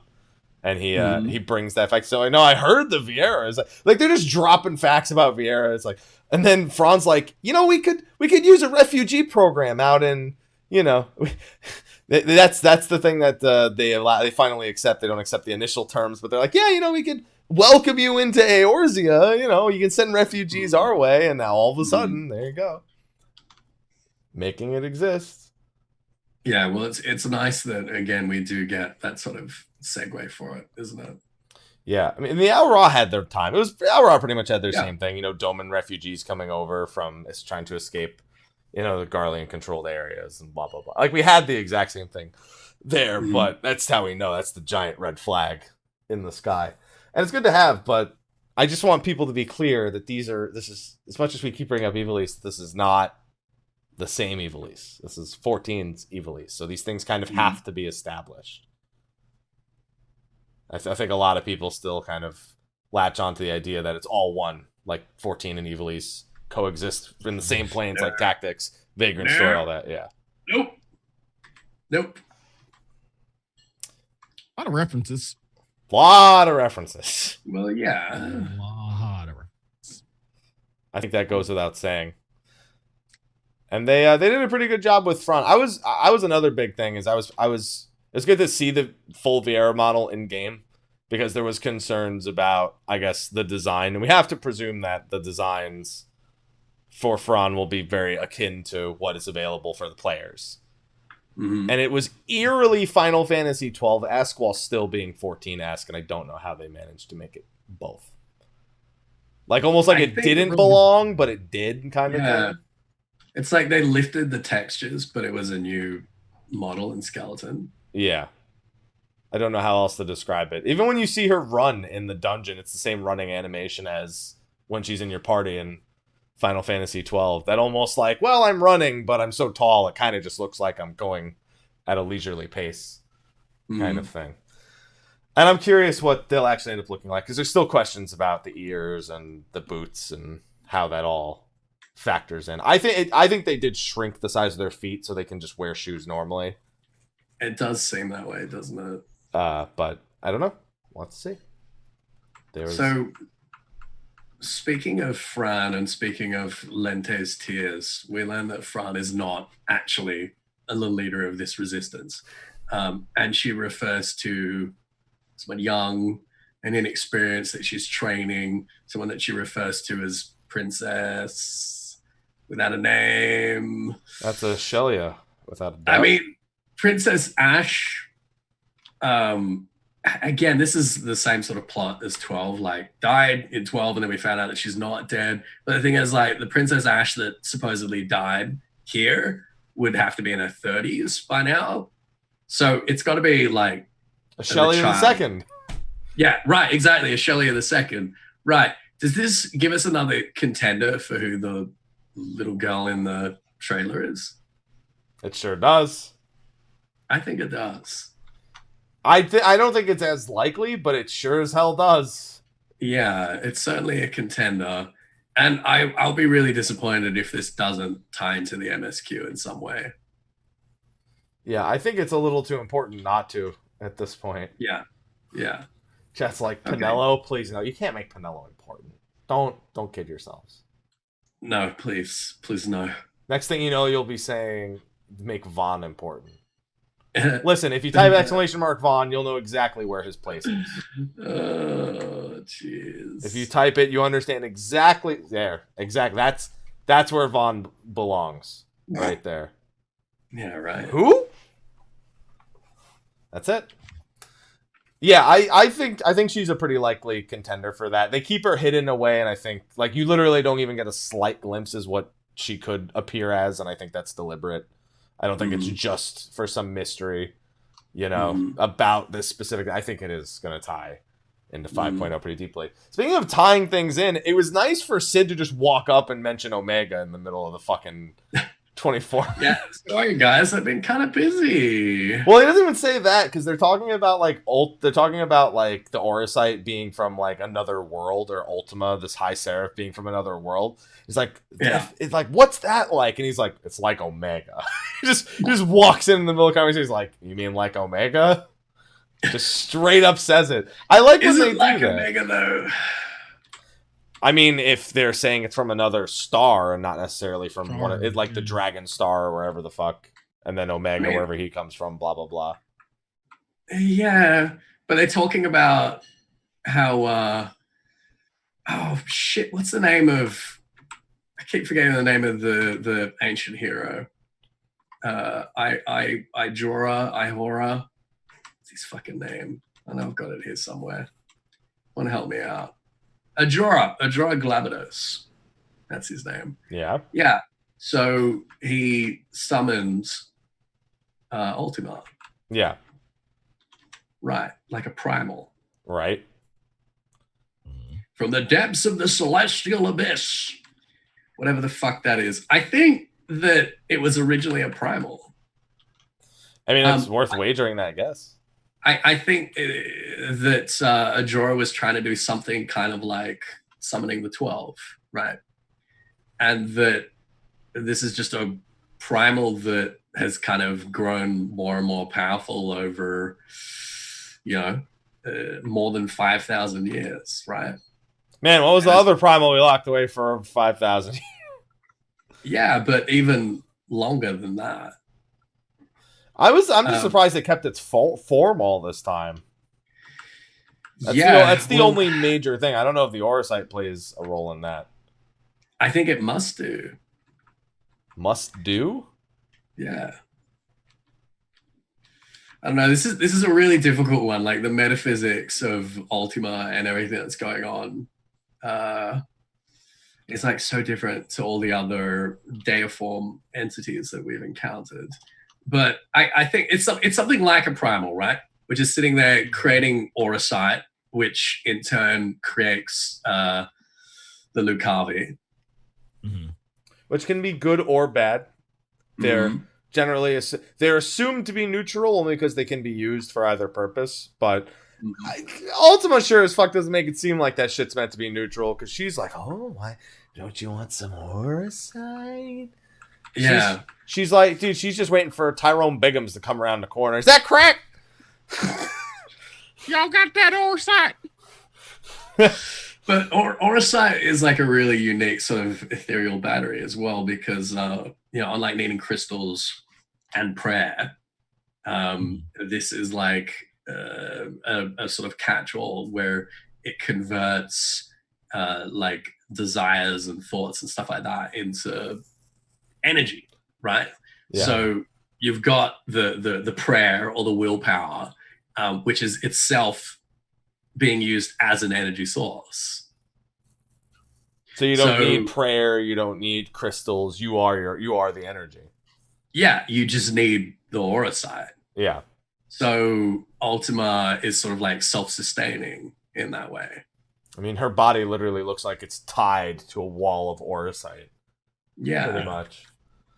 But the most interesting thing about Ultima is when we mentioned about it predating Alec, because they theorize it, but in the fight itself, literally goes uwu on us. Literally invokes Lucavi that are of otherwise. And it's weird that she'd be able to do that without the aura sight of those three. Because we see them in areas that are very far away. And yet it seems like they still took form, like they were forms that pre-existed, and the aura sight were just like still conducive to the people who held them to summon these same forms. In a sense, it was kind of weird to see that she could summon the exact same ones, as much as it also literally makes sense since Ultima's entire existence is now supposed to be based on this Ultima, or the Ultima weapon is supposed to be based on this Ultima, and they have overlapping powers. And yeah, I'm still trying to work that out, whether it's not like, whether those ones aren't like ancient primals that she's absorbed or something like that, if they have overlapping powers, Yeah, I wonder how much the aura sights feed on emotion and how much they direct emotion. Yeah. I mean, it's got to be a bit of both, right? Yeah, because like I'd imagine one Lucavi brings out more of a certain emotion, and then as that emotion grows, feeds on it. Because I just don't know how she would possibly get the exact summon on one side of the world versus the other side of the world. And I like that the Allegans basically took her and said, we can make the Heart of Sabik, which we can now presume is probably just straight up aura sight, the Heart of Sabik, in some degree, or at least some derivative of it. I think it probably is some kind of aura sight. Yeah, just absorbs it and then can use it whenever they want. They've weaponized it. So, I mean, I guess the alternative in terms of her summoning those Lucavi is that it could just be something like Eggies, but she's not like literally summoning them. Well, I mean, like images or Eggies or something like that. Well, I was going to say, because we have to remember the Summoner questline has Belial in it as well, and he makes an appearance here. Yeah. So Belias, So there's I need another Encyclopedia Orzia Propto.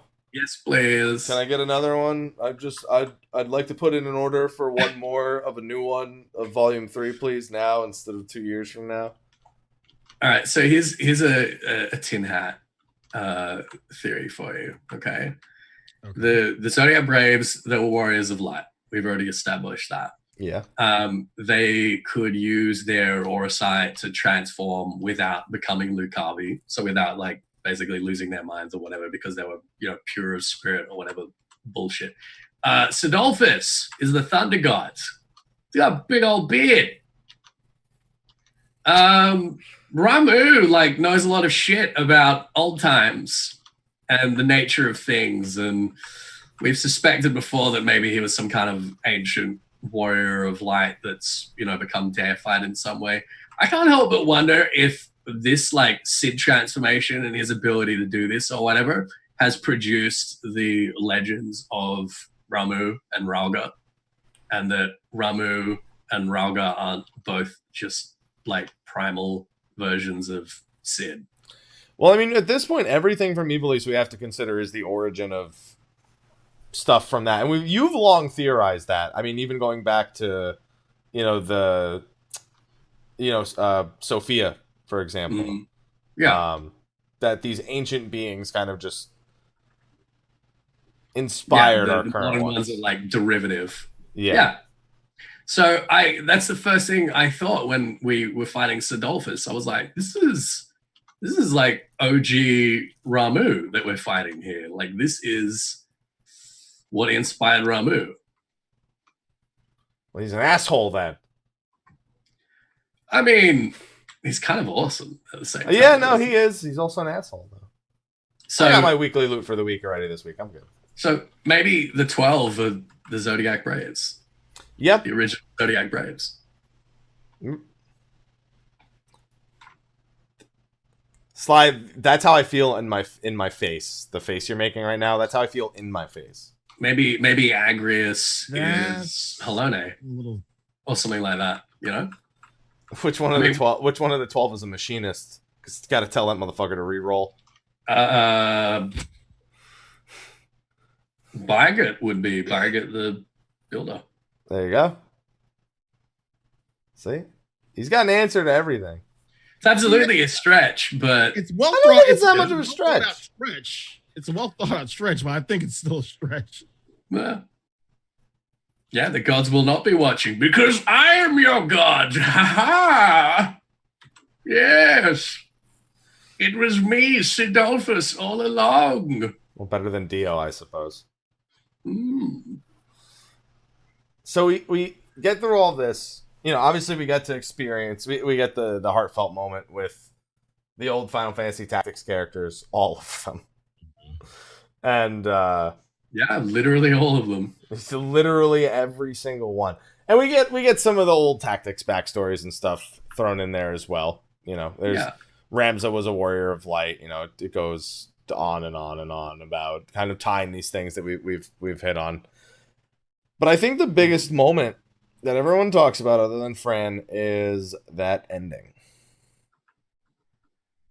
Yeah. That fucking traitorous little bitch.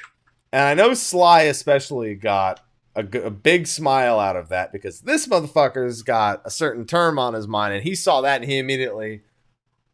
I know the look on his face when he read that 8-letter word for the name of a potential 24-man, 8-man major plot point, something in regards to 5.0. We talking about Tartarus? Yep. Well, Tartarus was the ultimate attack of Construct 7, right? Mm-hmm. Gates of Tartarus, I believe it was. Yeah, he threw wide the gates. Oh God. That's where he takes us into the other, I wouldn't say the other dimension, but the other the gates. Gates. And Tartarus is for lack of another word, a gate to hell. Yeah, Tartarus is the deepest pit of hell in Greek mythology. Yep.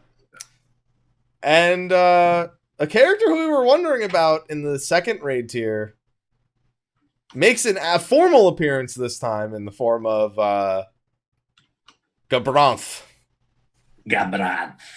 Yes. Yeah. And he's like, these motherfuckers are chasing legends. Look at all this. Look at all this shit in here. And then he's like, that thing can drill a hole to Tartarus. So you guys are excited about like Gabranth and Tartarus while I'm over here being like, Ramza was right. The Garleans are descended from Gaug. We've got a direct line. Like a direct line. survivors of Alig, all right, Ivalice, Gaug, Garlemald, getting pushed further and further and further north. Like, we've got a direct line for the whole history of Garlemald going back to the fall of Alig. That's so cool. It's awesome. Gabranth sure thought so. Yeah, that's fucking sweet. Because he showed up there and he's like, all right, well. Like, yeah, that is pretty cool. Yeah, you're right, Ethys. That is pretty sweet. Yeah, he specifically said that. Oh, yeah, Ethys. Yeah. Yeah, damn, Ethys. Damn, right, I can't believe Koji wrote that in there. Yeah, that's pretty fucking tight. Oh, no, I'm sorry. I misread it. It said moose. Oh, shit. He kind of proofread it. So no, he proofread the lore book. That's right. That's fine, Ethys. It's okay. I'm not mad. I'm not jealous. What are you gonna say, Slyh? So Garlean's descended from Galgans. Yeah. Yeah. And Galgans descended from Ivalicians. Who descended from Alag. Who descended from Alligans. Who probably descended from something else. The Adorans? Maybe? Who knows? We're just putting together all of these eras, these astral eras. Like, we've got more and more of a timeline kind of fleshing itself out. Yeah. Isn't that fucking cool? I like it. I like it. Sly's just putting it all together. I can see the math equations. Yeah, you can see the gears turning. He's like, I can see the prime numbers. I can see the prime numbers. A few things are missing though. Like a few dots need connecting. Yeah, okay. There's always things missing. They do that on purpose. They do. Funny that. Like like we always assumed Alex and Garleans were descendants. Like that's been a thing since way in the beginning. We just never had any proof of it. Now we do. Come on, give me what's on your mind, Slyh.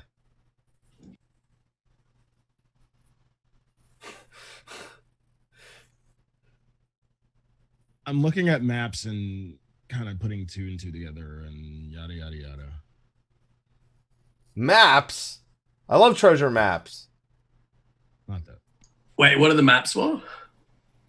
Oh, you're gonna get Ethys hard talking about maps. That's true. We also got the rest of the map of Southern of that. Of Nagsha and Damascus and not talk about that. Okay, I'll get to that. All right. Okay. So, seeing as how Garlemald, or Garleans are descended from Galgan, and Dalmasca is built on top of an evolution place. Right. Built on top. It's not evolution. It's built on top of it, though. Technically, still evolution. But not by design. Not by design. Yeah. How again did Garlemald lose Dalmasca? They haven't lost it. How did they lose it? Well, the Dalmascans were hiding in the sewers, and they found some Orosite and Lucavi, and the fucking city of Rabanasta got level, basically. And yet they still don't really have it, because that's why there's a resistance there. Still. Yeah, there's still a resistance there, but it's like the city's completely fucked up at the moment. Yeah. So the 4th Imperial Legion have moved their headquarters over to Valnain, which is in Nagsha. And they can no longer use Rabanasta as a refueling depot for their airships. No. I'm not talking about recent events. I'm like, I'm trying to make sure they make the Galg to now. Like, okay. From Garg to now? Well, Yeah. we know that the Clockwork City of Garg was fucked up by, presumably by Tartarus. Again, there's this big hole in the middle of the ocean that wasn't there originally. Yep. And the Dalmaskins have since like moved in and transformed the Clockwork City into a lighthouse. So they blew a hole in the ocean and destroyed Garg, and they had to flee, basically. And they obviously like fled a little bit further north into Orthard or whatever, and they basically just got like conquered and reconquered and kind of pushed further and further and further north by all these people that could use magic. Well, they couldn't. That was the only connection I was trying to make. You got it then. That's the only thing. Yeah, they lost Garg because they accidentally blew a hole in the world, Which presumably.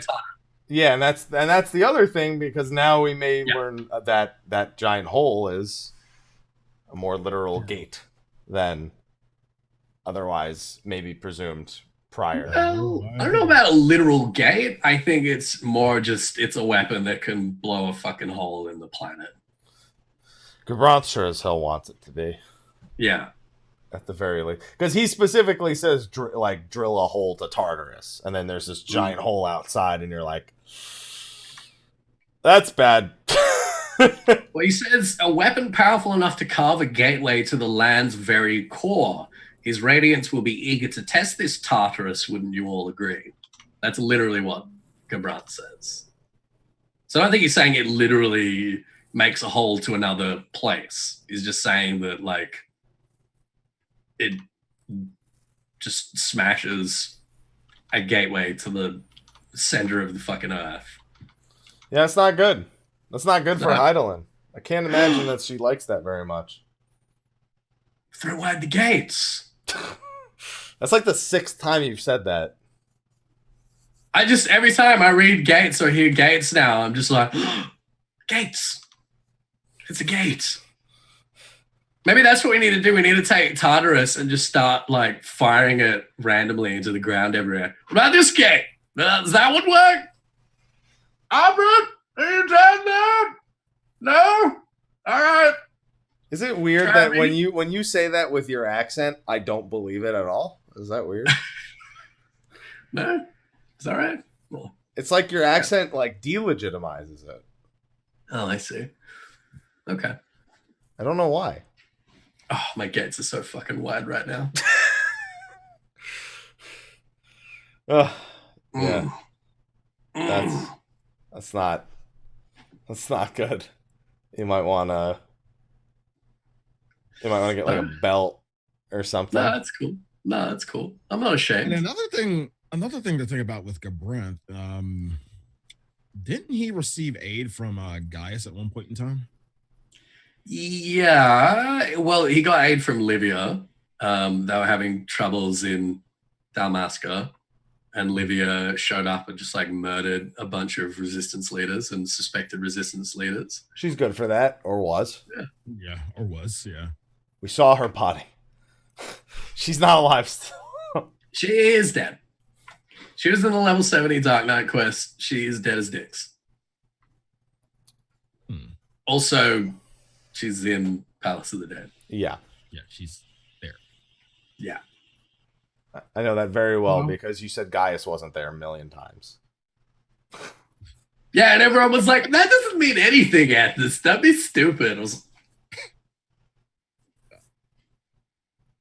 My only thoughts are in regards to Gabranth, what his current situation in the war effort is.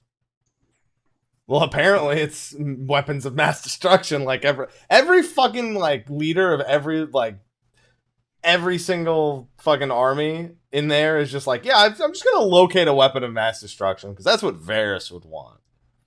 His current situation is that he's occupying Valnain in Nagsha, and he's basically preparing to take another shot at the Dalmascan resistance. And I'm sure that's going to be very important. Hopefully. I would very much hope so. I just need a little bit more behind Gabranth in terms of like were the same. I want the same history that Gaius got. Well, you're going to have to wait. Yes, you are. Mm. We're going to hell. I can't wait. I never thought I'd say this, but I can't wait to go to hell. Mm. It's going to be awesome. What? So you think we're literally going to go to Tartarus? I think it's going to end up being almost like Anti-Tower-esque in a sense, where it's it's a point close to the Ethereal Sea. Right. Dangerously close. Yeah. All right. That'd be pretty cool. Yeah. So. I'd be into that. Tataru comes from Tartarus. They're saying Tartarus. I'm saying Tataru. Yeah, Gabron's the 4th because the 12th was fucking Xenos, which shocked us all a little bit. We were just like, figured that would be No? Okay. All right. Yeah. You say so. Now that leads... I wonder how many that leaves for us for, like, unnamed legatuses. No idea. I don't know. All I know is I'm going to call Gabronth Noah. Fuck it. See. Call him by his cool name. Noah Van Gabronth. I like it. That's his name. It's Vaughn, right? It's V-A-N for him. I think it's Noah Van Gabronth. Yeah, that's it. All right, making sure. Just getting it right. Gaius Van Belsar. Noah Von. Oh, not that Vaughn! Wrong Vaughn! Good old NVG. No, not that Vaughn. Yeah, who? Definitely not that Vaughn. Who? There you go. What? All right, so with that, we've scraped the surface because without fully preparing notes, because we could have been on Evil East for the whole 2 hours. Oh, easily. Is there any other major plot point that we didn't hit on? I mean, there's Blue Mage, obviously, which I probably know more about than you, Ethys, because I'm like almost done with all the quests. Yeah. So you want to experience that firsthand. Thank you. I have a fresh coffee. That coffee was magic. It's magic. Look, I'm just going through the rest of this dialogue with Genomus and trying to see if there was anything important that we missed. And I mean, again, not with that like diving so deep that we're going to be here for another 2 hours. But we could even go through the Durai papers or anything. Maybe. Yeah, well, I mean, the Durai papers we kind of cover, and we learn that they're kind of deliberately incomplete and vague. And no, we've kind of got all that. So, all right, we've got reports of 4th Legion march on Valnain, making the commercial center their new temporary base of operations. So the Dalmaskins are getting ready to strike at Valnain, apparently. Okay. All right. No, we didn't miss anything. No, we're good. You're good. Yeah, because I can't. Like I said, I don't want to talk to you too much about Blue. Although I haven't been super impressed with what Blue said. There's a few details that I think. Let's just say this: when you go to do it, there will be no mistake as to what it's referring to in terms of real life events. It's no doubt. I mean, even by the level 20 quest, you've learned about the Qualogy and the Wallachie. Wallachie, yeah, the Wallachie, and it's pretty clear to see their relation with us in terms of Europe versus America, Europe versus 1700s North America. Yeah, I mean the New World is absolutely like it's America. This is not even like 1700s. This is more like late 1500s. Right. Excursions of the East Empire Company into America and. Yeah, I mean, the Wallachie, they haven't been mentioned anywhere else in any other Final Fantasy titles, have they? So there's nothing in there necessarily. I don't believe it, but they look swag. They do look pretty swag. I was relatively impressed with the swag levels. I think it's interesting that they're Cure, and there's one of them that looks like very Highlander-esque. We weren't sure whether there were Cures on the New World or not. I mean, we knew that there were Mammal Jar, and that a lot of the New World was dominated by Mammal Jar nations, and they had like presumably cities and stuff. Mm-hmm. So I guess that's something that we've learned, which is kind of cool. We've also learned the Mammal Jaw don't count as beastmen in Eorzea because there's no like records. Not in Ul'dah at the very least. They're like, yay! Yay! Great. Meanwhile, the goblins outside are like, oh, let us in. Let us. Come on. Mammal Jar like, give me bomb toss, bitch. Accurate to my day. That's so sad. Goblins play Despacio. There you go. But yeah, I don't know, because a lot of the remaining, because we're waiting for the finale of Eureka, which will hopefully be something. Mm-hmm. We need part 2 of the quests. We're still praying on a 14-15 collab, which won't really open up much lore-wise, but it's going back to talking about the patch again. And there's all these little... We've got the Hildebrand finale we still need to deal with as well, whatever may come of that. We've learned... It's like... Hildebrand's like the Simpsons of Final Fantasy XIV. It's like, you learn some history, you pick up a few things, but you're really there for the comedy, and it's only better if you understand the history. Do you learn things about history in The Simpsons? Simpsons is very much steeped in kind of American history. Yeah, okay. All right. Well, the older Simpsons are. Okay. Like, all our history teachers growing up, they all loved it, and they would all put it on and then, like, relate it back to real-life events. Your history teachers are fucking lazy. No, there's a lot of, like, American politics from, like, certain times. Did you guys not have horrible histories? All of America's history is horrible. No, I mean, like, the book series Horrible Histories. I'm going to take that as a no. No. If any of you guys, if anyone listening has kids around maybe like 10, 11, 12, look up Horrible Histories if you want to get them into history. It's awesome. It's really, really good. But it's horrible. It's great. It's really good. I think it's like a UK, Australia thing, but they're really good. You're welcome. Also watch The Simpsons. Not the new one, though. Just go watch the old ones. Trust me, if you knew as much about American history as you know about fucking Dunskaith and shit, it would make sense. I'm just saying. Okay. All right. One day, Ethys. We'll sit down and we'll just watch. I'll explain it to you for like 8 hours. We'll just watch like season 2 of The Simpsons. Yeah, season 1, 2. Don't watch the new one. That's like Simpsons trying to be Family Guy and it not working. Or Drunk History. Yeah, we just watch Drunk History. Fuck it. Drunk History is pretty good.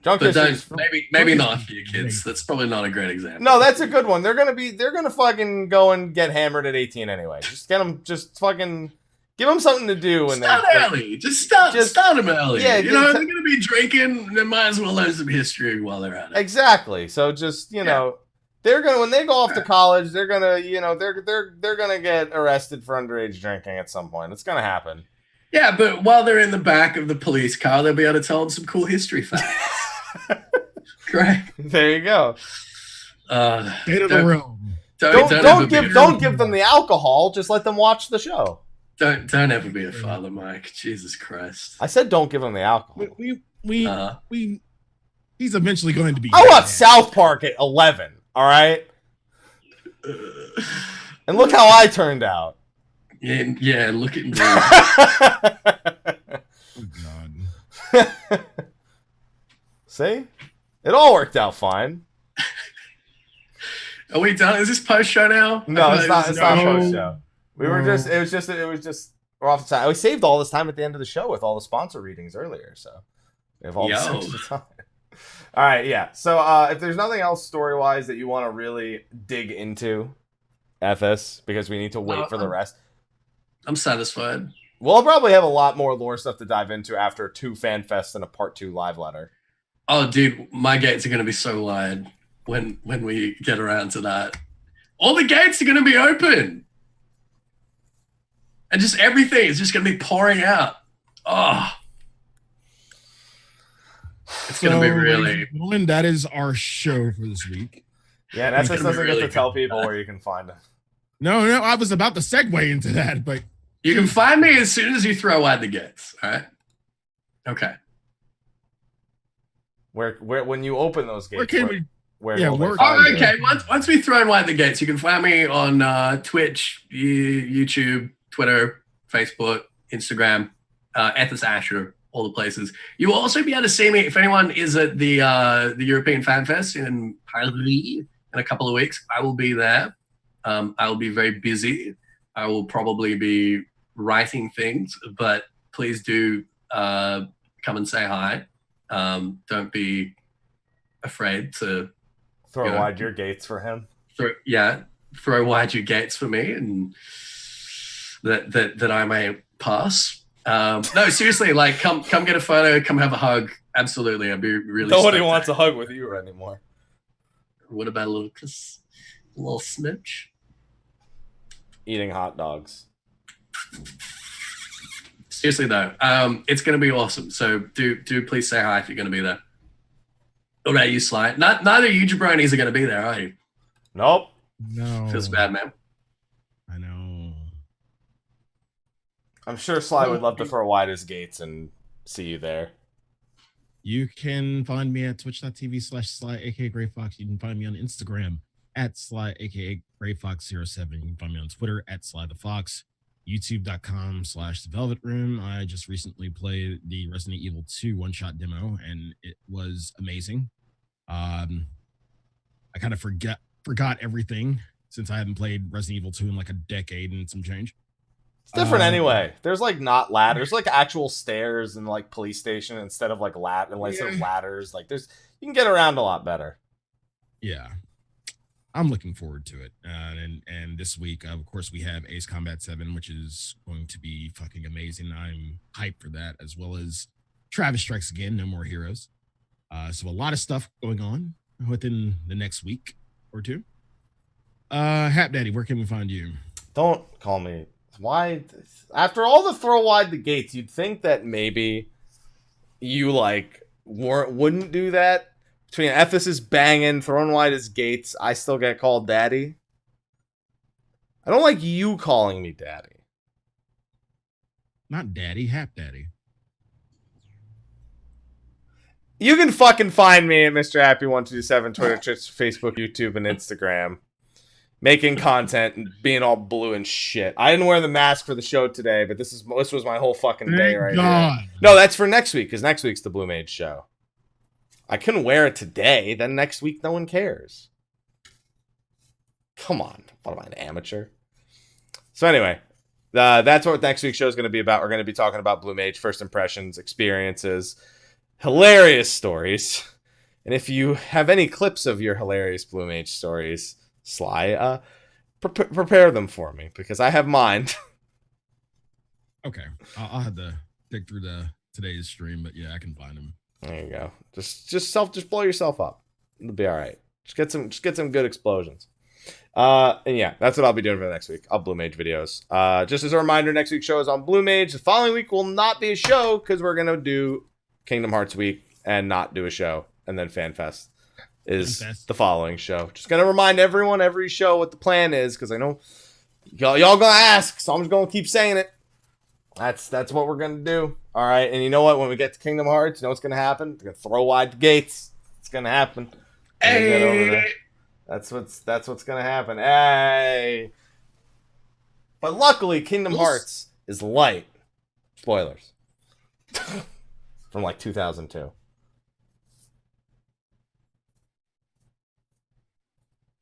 Yeah, no, I'm good. All right. All right, so thank you, everyone, for enjoying this week's show. We're going to go on to a short post show. Then Ethys can go cough his lungs out. Slyh can go do whatever he's doing. And then I can eat and then hate myself for being awake since 11:15 p.m. when it's 6 p.m. right now. Ooh. Yeah. So. Yay! Yeah. So thank you again to our Patreon sponsors and Steel Series, and we will see you next week. So I bid you adieu. Bye-bye, everyone. See you next week, everyone.